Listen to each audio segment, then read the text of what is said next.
वाढदिवस होता की अवॉर्ड फंक्शन, एकाच छताखाली भेटले महाराष्ट्रातले सगळे दिग्गज. आजचा दिवस म्हणजे संघर्षातून स्टार झालेल्या माझ्या मित्रांच्या नावाचा. चला तर मग भेटूया द तुकडीचे जनक, आपल्या कॉमेडीचे धुवाधार माणूस गौरव भाऊंना.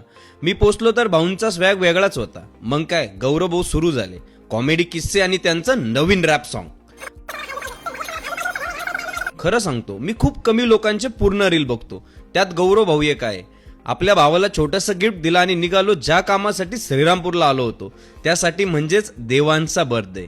आपले लाडके मित्र वैभव सरांच्या मुलाचा, छोट्या वाईस किंगचा वाढदिवस. तिथे पोचताच कुणालने असं काही वेलकम केलं की वाटलं मी सेलिब्रिटीच झालो राव. आत गेलो तो डेकोरेशन खूप छान होतं. प्रसाद दादांची गाळाभेट घेऊन पुढे चाललो होतो. तिथं भेटले आपले प्रताप दादा. मग काय, त्यांची गाळाभेट घेतली आणि देवांशला शुभेच्छा दिल्या आणि पार्टीच्या गर्दीत शिरलो. एका चहाच्या टपरीपासून मातोश्री हॉटेलच्या 15 मोठ्या ब्रांच काढणारे आपले मनोज दादा भेटले. दादा प्राऊड ऑफ यू. व्यवसायातला बाप माणूस आणि मैत्रीच्या दुनियेतला राजा माणूस. गाणी गात मैफिल जिंकणारे सचिन सर. मिस्टर गाडीवाले म्हणून फेमस असलेले पियुष दादा. संपूर्ण महाराष्ट्राला मटन रानचे वेड लावणारे शौर्यवाडा हॉटेलचे नाना. कोणालाही मदत लागली की सगळ्यात आधी धावून जाणारे आपले शुभम दादा.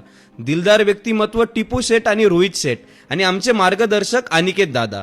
एक संतर मला कळलंच नाही की मी बर्थडे पार्टीत आलोय की कोणत्या अवॉर्ड फंक्शन मध्ये.